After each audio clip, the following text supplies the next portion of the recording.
3 जून 2006ला जी दुःख आणि यातना आमच्या सगळ्या परिवारानं समदकाजीच्या परिवारानं भोगली, मला वाटतंय काल 20 वर्षाच्या नंतर तीच दुःख तीच यातना त्याच दिवशी, कारण माझ्या वडिलांचं 3 जून 2006 रोजी अशा पद्धतीनं गोळ्या जाळून हत्या केली होती आणि काल त्या दिवशी शनिवार होता आणि दुर्दैवानं कालच्या निकाल सुद्धा शनिवारीच होता.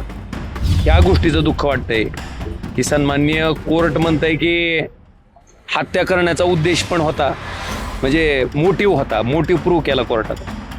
सन्माननीय कोर्ट म्हणलं की राजकीय वैमनस्य होतं, पण दुर्दैवानं मग मारलं कुणी, या सगळ्या गोष्टी सन्माननीय कोर्ट मान्य करते. पण शेवटी न्यायिक प्रक्रियेमध्ये कोर्टाचा सन्मान प्रत्येकाला करावा लागतो. मी काल सांगितल्या पद्धतीनं आज धाराशिवमध्ये जातोय. माझ्या कार्यकर्त्यांना मी वेळ दिली आहे 4 वाजताची. धाराशिवमध्ये गोर्धनवाडी या ठिकाणी मी सगळ्यांना बोलवलंय. सगळ्यांशी चर्चा करून मग मी माझा निर्णय त्या ठिकाणी जाहीर तुम्ही करेन. सही केलेली आहे की नाही या प्रश्नाचं, हो किंवा नाही असं उत्तर द्या. तुम्हाला काय जे उत्तर आहे, माझी काय भूमिका आहे ती माझ्या कार्यकर्त्याशी चर्चा करून मी तुम्हाला सगळ्या बाबतीत एवढंच सांगतो की मी ज्या पद्धतीनं सांगितलं की ही कलियुग आहे. काल मला वाटतं 3 जून 2006ला जी दुःख आणि यातना आमच्या सगळ्या परिवारानं समदकाजीच्या परिवारानं भोगली, मला वाटतंय काल 20 वर्षाच्या नंतर तीच दुःख तीच यातना त्याच दिवशी, कारण माझ्या वडिलांचं 3 जून 2006 रोजी अशा पद्धतीनं गोळ्या जाळून हत्या केली होती आणि काल त्या दिवशी शनिवार होता आणि दुर्दैवानं कालच्या निकाल सुद्धा शनिवारीच होता. मला ह्या गोष्टीचं दुःख वाटतंय की सन्माननीय कोर्ट म्हणतंय की हत्या करण्याचा उद्देश पण होता, म्हणजे मोटिव्ह प्रूव्ह केला कोर्टात. सन्माननीय कोर्ट म्हणलं की राजकीय वैमनस्य होतं, पण दुर्दैवानं मग मारलं कुणी, ह्या सगळ्या गोष्टी सन्माननीय कोर्ट मान्य करते. पण शेवटी न्यायिक प्रक्रियेमध्ये कोर्टाचा सन्मान प्रत्येकाला करावा लागतो. त्यामुळं कोर्टाच्या निर्णयाचा सन्मान करून त्या निर्णयाच्या विरुद्ध हायकोर्टामध्ये मी जाणार आहे. आणि अशा प्रसंगामध्ये वाईट ह्याच गोष्टीचं वाटलं की आयुष्यभर, म्हणजे ज्या दिवशी माझे वडील गेले त्या दिवशीपासून मी माझ्या राजकीय कारकिर्दीला सुरुवात केली. सुरुवात करण्याचं कारण ही माझे वडीलच होते. फक्त मला दाखवून द्यायचं होतं, त्यामुळे लोकांच्या संपर्कात गेलो. प्रत्येक माणसाच्या कामाला प्रामाणिकपणे पडायचा मी प्रयत्न माझ्या राजकीय जीवनामध्ये केलेला आहे. सामान्य लोकही सगळं जाणतात, पण एवढ्या सगळ्या चांगल्या कामाचं मला वाटत होतं की जो न्याय मी स्वतः त्यांचा मुलगा म्हणून आणि माझा परिवार त्या ठिकाणी मागत होता, दुर्दैवानं तो न्याय काय मला त्या ठिकाणी भेटू शकला नाही. आता हायकोर्टात त्या ठिकाणी सीबीआय जाणार आहे. सीबीआय हायकोर्टात गेल्याच्या नंतर त्या ठिकाणी ज्या कोर्टातल्या सगळ्या गोष्टी तपासातल्या समोर आल्यात खालच्या ट्रायल कोर्टामध्ये, त्याच्या बाबतीत ह्या निर्णयाच्या विरुद्ध त्या ठिकाणी आम्ही दाद मागणार आहेत. अपेक्षा इतकीच आहे की त्या तपासाचा, सीबीआयनं जो तपास केलाय त्या तपासाचा सगळा अँगल बघून त्या ठिकाणी हायकोर्टानं न्याय द्यावा. आज फादर्स डे आहे.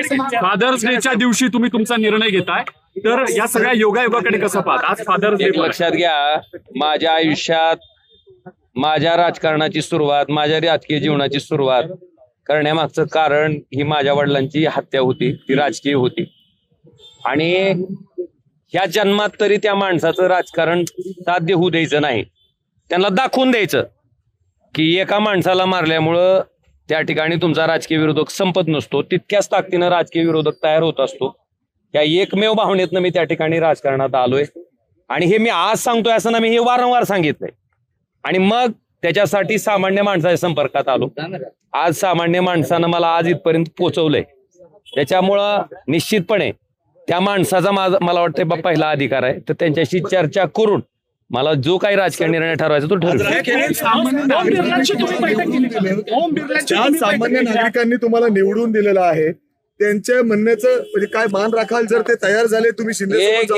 एक लक्षात घ्या, सामान्य माणसाला मी काय काम करतो माझ्या मतदारसंघातल्या बरीच जणांनी, आता मी 4 दिवसापासून ऐकतोय, माझा निर्णय जाहीर केला नाही, पण माझ्या अख्ख्या कुटुंबाचा उद्धार काही लोक करतात, ज्याचा काही संबंध नाही.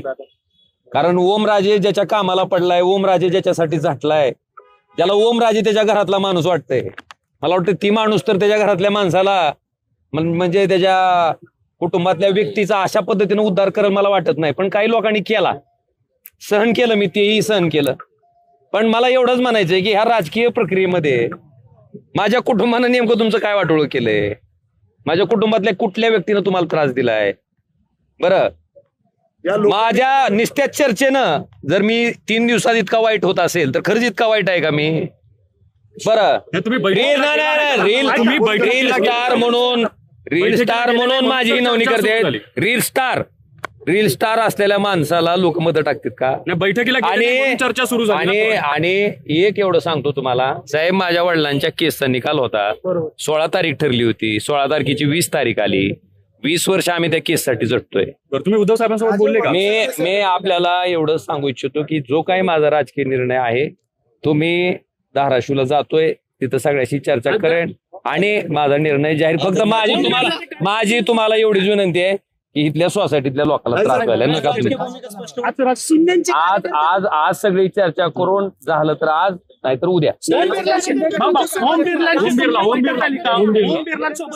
ओम बिर्लांसोबत बैठक झाली. शिंदेचे कार्यकर्ते शहराध्यक्ष असतील दोन्ही पक्षाची भावना आहे, दोन्ही पक्षाचे कार्यकर्ते आहेत. मी हो का, कोण मला सोबत यावं, कोण सोबत राहावं ह्याच्याबद्दल मी ठरवू शकत नाही. आता तुम्ही जर आलेत माझ्या बरोबर, जर यायचं ठरविलं तर मला अरे थांब ना बाबा, मी तुम्हाला म्हणू शकतो का की नाही ना तुम्ही यायचं नाही माझ्यासोबत? मी तुम्हाला एकच प्रश्नाचं उत्तर देतो की माझी जी काय राजकीय भूमिका आहे ती मी आज चर्चा करून झाला आज, नाहीतर उद्या मी स्पष्ट. ओमराजे का दुखवले तेवढे अचानक?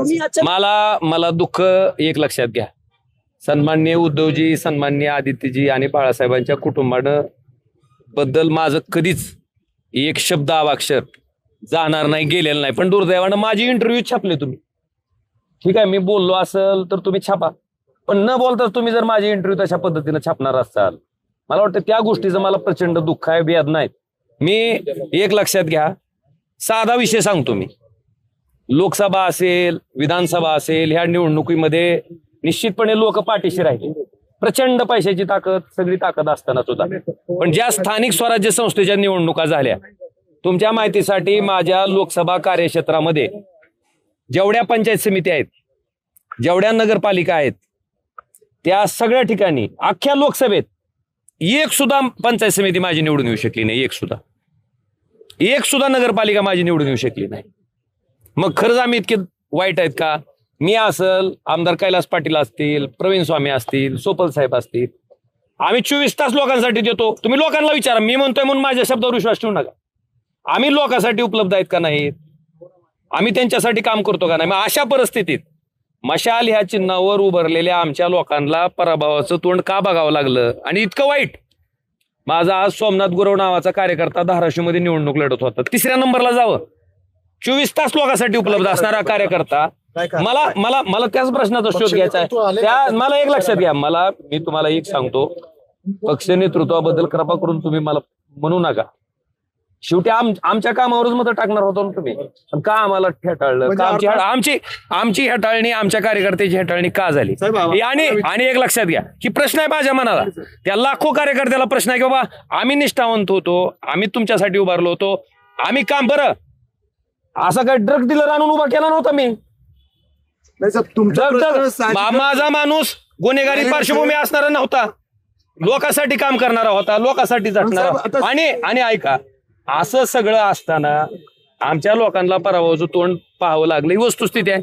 आणि म्हणून मला त्याच्याबद्दल काय म्हणायचं नाही, पण त्याचा शोध मला घ्यायचा आहे. आणि मी आज तुम्हाला एवढंच सांगतो की जो काही निर्णय घ्यायचा आहे मी आज चर्चा. सत्तेत गेल्यानंतर हे सगळं बदलेल असं वाटतं का? मी अरे माझा निर्णय तर होती.